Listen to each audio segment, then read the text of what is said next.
Hello friends, welcome to మా ఇంటి వంట. ఎలా ఉన్నారు? అందరూ బాగున్నారా? నేనైతే బాగున్నానండి.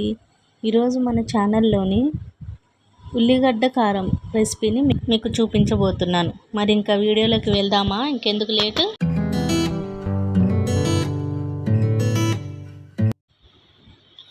ఈ ఉల్లిగడ్డ కారం రెసిపీ కోసం ముందుగా నేను ఇక్కడ 1/2 kg ఆనియన్స్ని తీసుకున్నాను. ఈ ఆనియన్స్ని 4 భాగాలుగా కట్ చేసుకొని తీసుకోవాలి. ఇలా కట్ చేసుకున్న ఆనియన్స్ని మనం మిక్సీ జార్లో వేసుకొని పేస్ట్ చేసుకోవాలి. ఇలా ఈ విధంగా కట్ చేసుకున్న ఆనియన్స్తోని ఆనియన్ చట్నీ చేసుకొని నేను చెప్పిన విధంగా చేసి చూడండి. మీరు చాలా అంటే చాలా టేస్టీగా ఉంటుంది. ఇప్పుడు ఈ ఉల్లిగడ్డలన్నిటిని కట్ చేసుకున్నాక ఇలా మిక్సీ జార్లోని వేసుకోవాలి.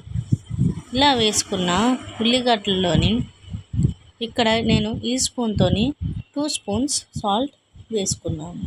అలాగే 4 స్పూన్స్ కారం కూడా వేసుకోవాలి. ఈ స్పూన్తోని 4 స్పూన్లు కారం వేసుకోవాలి.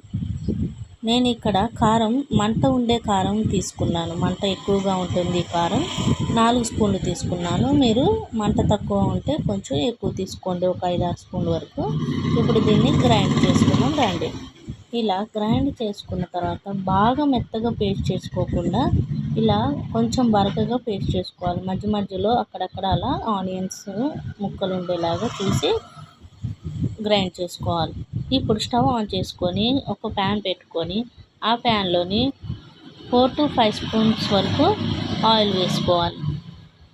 ఈ రెసిపీకి ఆయిల్ అనేది ఎంత ఎక్కువ ఉంటే అంత టేస్టీగా ఉంటుంది. ఇక్కడ నేను 3 ఎగ్స్ తీసుకున్నాను. ఇలా తీసుకున్న 3 ఎగ్స్ని పగలగొట్టి ఆ ఆయిల్లోని వేసుకోవాలి. ఇలా వేసుకున్న తర్వాత ఒక 2 మినిట్స్ ఆయిల్లోనే అలాగే ఆ ఎగ్స్ని కదపకుండా ఉంచాలి.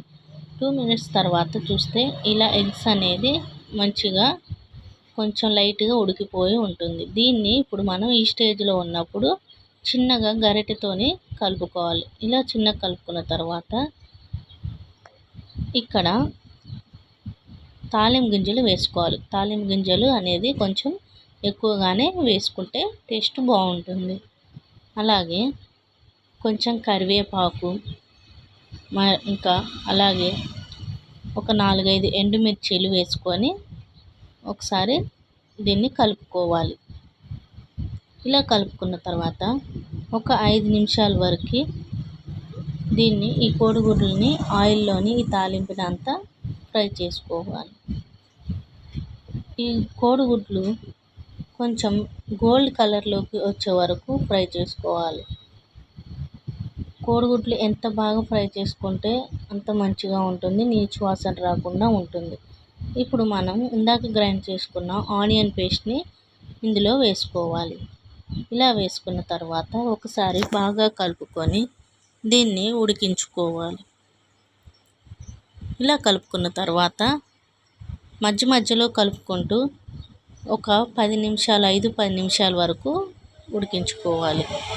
ఇలా ఆయిల్ పైకి తేలుతుంది కదా, చూశారు కదా.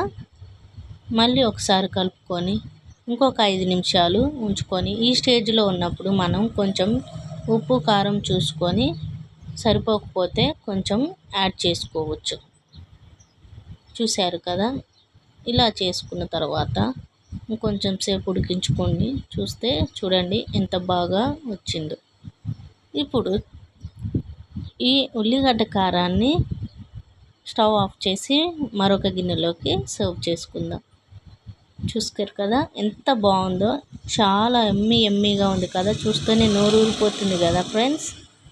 ఇంకా ఎందుకు మరి లేటు, నేను చెప్పిన విధంగా ఒక్కసారి మీరు మీ ఇంట్లోని ఈ రెసిపీని ట్రై చేసి చూడండి. ఒక్క మెతుకు కూడా వదిలిపెట్టకుండా తింటారు. నేను గ్యారెంటీ ఇస్తాను. సూపర్గా అంటే సూపర్గా నచ్చుతుంది మీకు. వద్దన్నా కూడా మళ్ళీ మీరు ఇది చేసుకొని తింటారు, అంత బాగుంటుంది. మీ ఇంట్లో వాళ్ళు మిమ్మల్ని ఎంతో మెచ్చుకుంటారు ఈ వంట తింటే. ఒకసారి చేసి మీ ఇంట్లో వాళ్ళకి పెట్టండి. Thank you for watching. కూడా మీ ఇంట్లోని ఈ రెసిపీని ట్రై చేసి ఎలా ఉందో కామెంట్ సెక్షన్లో కామెంట్ చేయండి. ఓకేనా? బాయ్. మళ్ళీ నెక్స్ట్ వీడియోలో కలుసుకుందాం.